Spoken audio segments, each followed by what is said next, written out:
কিমের দেশ উত্তর কোরিয়ার এই 7টি আইন জানলে আপনিও কষ্ট পাবেন। গণতান্ত্রিক দেশে বাস করেও মাঝে মাঝে গণতন্ত্র ও বাক স্বাধীনতা নিয়ে বোদ্ধাদের আমূল বিপ্লবে উত্তাল হয় রাজপথ, ব্যয় হয় পাতার পর পাতা ও টেলিভিশনের প্রাইম টাইম। তবে স্বৈরতন্ত্রের নাক পাশে আবদ্ধ উত্তর কোরিয়ার এই 7টি নিয়ম শুনলে এদেশে জন্মানোর জন্য নিজকে ভাগ্যবান বলে মনে করবেন আপনিও। আর কিমের এই 7 নিয়ম জেনে ও দেশের নাগরিকদের জন্য কষ্ট পাবেন। উত্তর কোরিয়া আছে মাত্র 3টি টিভি চ্যানেল। নরম বিছানায় গা এলিয়ে ঘন্টার পর ঘন্টা একের পর এক চ্যানেল পাল্টানোর বিলাসিতা যারা অভ্যস্ত তাদের জন্য নরক কমিউনিস্ট রাষ্ট্রটি। সরকার অনুমোদিত মাত্র 3টি চ্যানেল বরাদ্দ উত্তর কোরিয়ার জনগণের জন্য।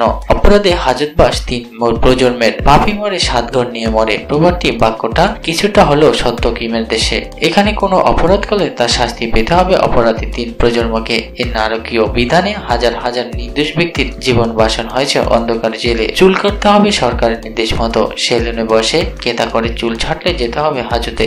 স্বৈরাচারী কিমের দেশে সরকারের ঠিক করে দেয়া 28টি স্টাইল অনুকরণ করে চুল ছাড়তে হবে নাগরিকদের। 2013 সাল থেকে এই নিয়ম চালু হয়। অনুমতি ছাড়া রাজধানীতে থাকা যাবে না। উত্তর কোরিয়ার রাজধানী পিয়ংইয়ং এ থাকতে হলে নিতে হবে বিশেষ অনুমতি। ওই দেশের সাধারণ নাগরিকদের জন্য নিষিদ্ধ রাজধানী, একমাত্র সমাজের উচ্চ শ্রেণীর ব্যক্তিরাই ওখান থেকে অনুমতি পান থাকার। বাচ্চাদের স্কুলে পাঠাতে হলে সঙ্গে নিতে হবে ডেস্ক ও ব্যান। শিক্ষার মতো মৌলিক অধিকারের জন্য নাগরিকদের দিতে হয় বাড়তি টাকা। শুনলে অবাক হবেন যে স্কুলে ভর্তি হতে গেলে সঙ্গে নিতে হবে ডেস্ক ও ব্যান। শুধু তাই নয়, বেশ কিছু বইয়ের উপরও জারি করা হয়েছে নিষেধাজ্ঞা। সঙ্গে বাইবেল রাখলে হবে সাজা। বাইবেল নাকি পাশ্চাত্য সভ্যতার প্রতীক, তাই উত্তর কোরিয়ার নিষিদ্ধ এই ধর্মগ্রন্থটি। বাইবেল বিতরণের অপরাধে একবার গুলি করে মারা হয়েছিল এক খ্রিস্টান মহিলাকে। জনপ্রিয় মার্কিন বহুজাতিক সংস্থার বর্ণে নিষেধাজ্ঞা। বিশ্বের অন্যতম জনপ্রিয় অ্যাপল, সোনি ও মাইক্রোসফটের দ্রব্য নিষেধ উত্তর কোরিয়ায়। ওই বহুজাতিক সংস্থাগুলির নির্মিত আইফোন, ল্যাপটপ ও অন্যান্য ইলেকট্রনিক্স দ্রব্য ব্যবহার করে প্রাণদণ্ড হতে পারে ওই দেশে।